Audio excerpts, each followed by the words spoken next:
Okay. Daddy, Self-realization. can after school tomorrow when it's still nice as it was today, could we go to the store and get me a sleeping hat? A sleeping hat? Yes, for me sleep all night. Oh, I don't know. I'll have to talk about that tomorrow, I guess. Okay. Okay, hush now. Nene, I love you. Christ, Christians, and Krishna. A Vaisnava, which is a pure devotee of the Lord, is unhappy to see the suffering of others. Therefore, Lord Jesus Christ agreed to be crucified to free others from their suffering. But his followers are so unfaithful that they have decided, let Christ suffer for us, and will go on committing sin. They love Christ so much that they think, my dear Christ, we are very weak. We cannot give up our sinful activities. So you, please, suffer for us. Is today night day now? Yep. The Srimad I Bhagavatam... thought it was Sunday. Okay, hush. It is Sunday, baby. Go to sleep. The Srimad Bhagavatam states that any bona fide preacher of God consciousness must have the qualities of tatiksa, tolerance, and karuna, compassion. In the character of Lord Jesus Christ, we find both these qualities. He was so tolerant that even while he was being crucified, he didn't condemn anyone.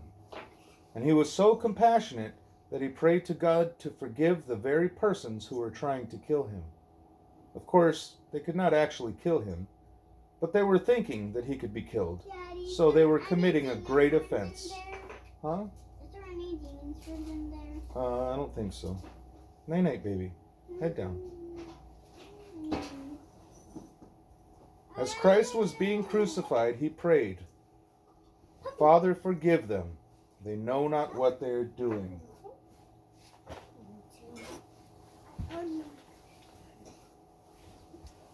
A preacher of God consciousness is a friend to all living beings. Lord Jesus Christ exemplified this by teaching, Thou shalt not kill. But the Christians like to misinterpret this instruction. They think the animals have no soul, and therefore they think they can freely kill billions of innocent animals in the slaughterhouses. So although there are many persons who profess to be Christians, it would be very difficult to find one who strictly follows the instructions of Lord Jesus Christ. What about plants, though? Because plants are alive. Yes, and he did talk about plants in the previous chapter. I wasn't really satisfied with his answer. He talked about how, he basically said Krishna says it's okay for plants. And I was not satisfied with that answer. For me, though, plants, generally, the plants that we eat, they would go bad. Like, for instance, apples. Right? The whole point of apples is to get eaten and for their seeds to go into the body and then come out and poop and then create new apple trees. Even that people would poop outside. Right, or animals, whatever eats the apple. All the way down to here. And that's true with all fruits. Anything that is seeds. Daddy, Yeah. I'm all the way And down even here. things like vegetables, if you... Because the seeds don't get digested. Right, Like corn. right. I'm all the way And it's down actually good here. for them to go through Daddy, the I'm all the way digestive down tract. It helps fertilize them or whatever. Yeah. And even with like vegetables and stuff, if you trim what you need, the plant keeps growing. Right. Or it dies in the Daddy, I'm all the way wintertime down or here, whatever. see? So they're much more See, made Daddy? to be eaten. Look, I'm all the way down here, Daddy. I saw You it see me? on Instagram, and it was like girls like shoplifting because they're subconsciously like how women would have to get berries and stuff, and I was like, That's silly, ridiculous. no. Okay. A Vaisnava is unhappy to see the suffering of others. Therefore, Lord Jesus Christ agreed to be crucified to free others from their suffering. I think I already read that part. Jesus Christ taught, "Thou shalt not kill," but his followers have now decided, let us kill anyway.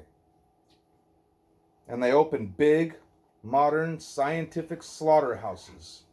If there is any sin, Christ will suffer for us. This is a most abominable conclusion. Christ can take the sufferings for the previous sins of the devotees, but first they have to be sane. Why should I put Jesus Christ into suffering for my sins? Let me stop my sinful activities. Suppose a man, the favorite son of his father, commits a murder. And suppose he thinks, if there is any punishment coming, my father can suffer for me. Will the law allow it? When the murderer is arrested and says, no, no, you can release me and arrest my father, I am his pet son, will the police officials comply with that fool's request? He committed the murder, but he thinks his father should suffer the punishment? Is that a sane proposal? No. You have committed the murder. You must be hanged.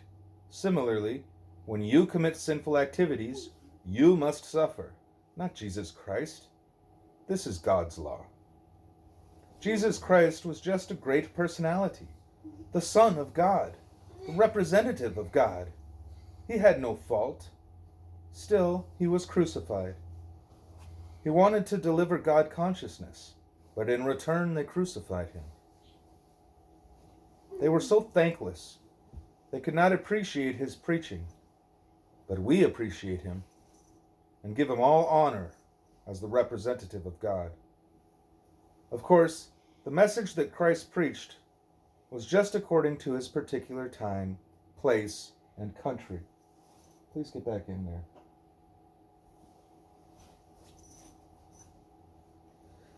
And just suited for a particular group of people, but certainly he is the representative of God.